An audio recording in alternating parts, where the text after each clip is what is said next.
Halo para pengguna setia Siakat Cloud, jumpa lagi dengan kita. Kali ini dalam video ini kita akan menjelaskan tentang bagaimana cara untuk melakukan generate UKT pada pendaftar.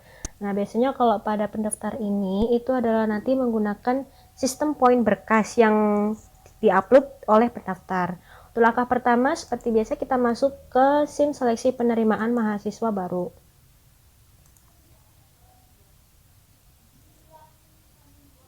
Oke, jika sudah, untuk tahap pertama yang disetting oleh admin adalah silakan masuk ke menu referensi, kemudian seleksi, dan syarat seleksi.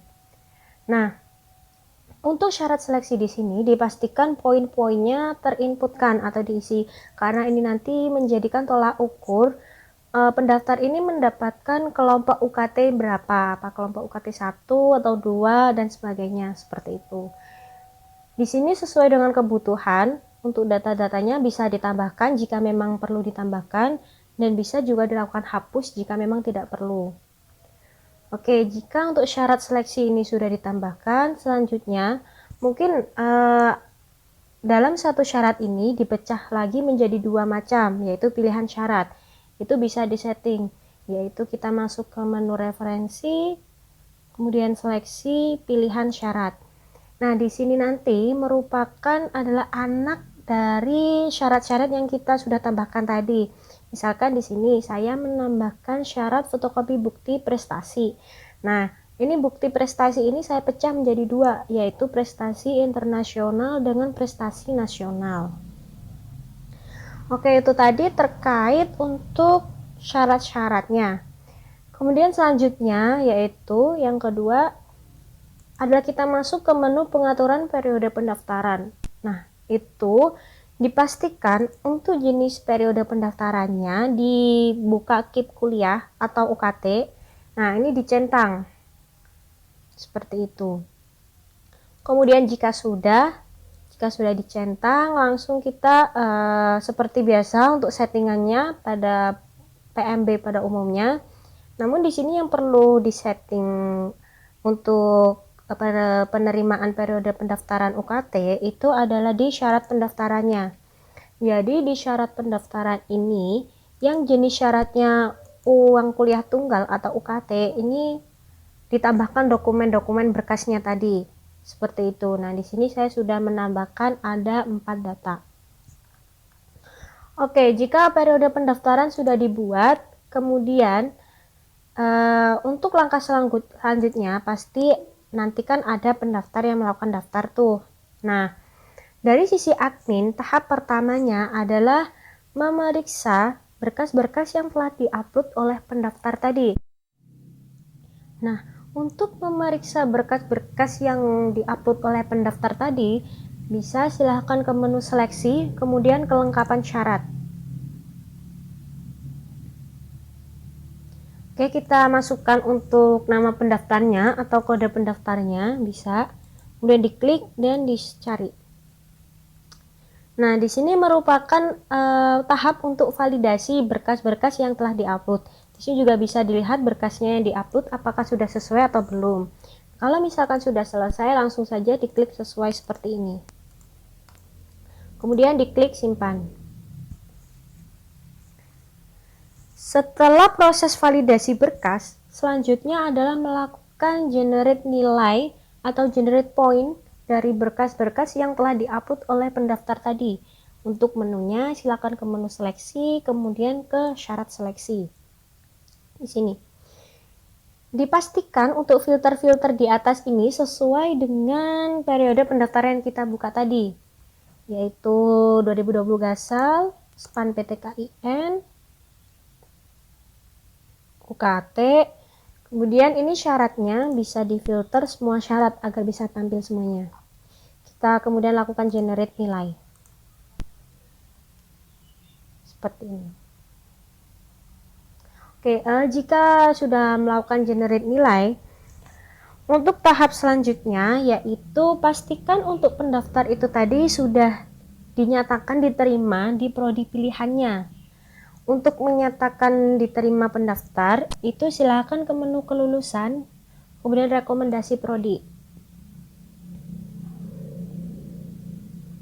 Nah, di sini apabila pendaftar akan dilakukan set terima, itu silakan diklik edit, kemudian set terima. Sebenarnya untuk proses melakukan penerimaan ini bisa dilakukan dua cara, yaitu dengan cara manual seperti itu tadi, atau dengan cara langsung secara gelondongan. Cuma syaratnya kalau misalkan mau melakukan secara gelondongan, itu harus ada seleksinya atau jadwal seleksinya. Nah, berhubung ini tadi untuk periode pendaftarannya kita tidak membuatkan jadwal seleksi. Seperti itu. Kemudian jika sudah, langkah selanjutnya adalah kita melakukan generate UKT pendaftar untuk pendaftar tersebut. Nah, untuk melakukannya kita ke menu seleksi, kemudian UKT pendaftar di sini. Dipastikan untuk filternya sesuai dengan periode dan pendaftarnya tadi, seperti itu. Di sini akan tampil kelompok UKT. Nah, kelompok UKT ini kita mengambilnya dari keuangan. Jadi, ini saya beralih ke keuangan. Jadi nanti dari tim keuangan juga harus menentukan tarif UKT-nya terlebih dahulu. Jika sudah, maka nanti dari PMB itu bisa dilihat di menu pengaturan UKT. Nah, jika misalkan dari keuangan itu sudah menambahkan UKT-nya, maka di sini akan tampil beberapa kelompok dan tarif UKT-nya. Jadi kalau misalkan di sini masih kosong, maka silakan konfirmasi ke bagian keuangan apakah untuk tarif UKT pada periode tersebut sudah dibuatkan atau belum, seperti itu. Kemudian kita lanjut lagi ke menu yang UKT pendaftar tadi. Untuk melakukan generate UKT, jadi di sini sistemnya adalah nilai yang paling tinggi itu akan mendapatkan UKT yang paling rendah, seperti itu, jika tidak ada settingan yang lebih lanjut lagi. Kita langsung melakukan generate UKT, yaitu memberikan pendaftar tersebut, dia mendapatkan kelompok UKT berapa sih, seperti itu. Kita lakukan generate. Nah, seperti ini. Untuk pendaftar Elsa dengan poinnya 9, dia mendapatkan kelompok UKT 1, yaitu dengan tarif 100.000. Nah, ini sebenarnya bisa disesuaikan kalau mau kelompok UKT-nya diubah juga bisa, seperti itu. Jika sudah sesuai, maka silakan diklik validasi UKT. Maka otomatis ini nanti untuk tagihan UKT akan terkrit ke menu keuangan. Nah, nanti untuk wewenang selanjutnya itu adalah dari bagian keuangan. Untuk dari pendaftaran, proses pemberian UKT cukup sampai menu di sini saja.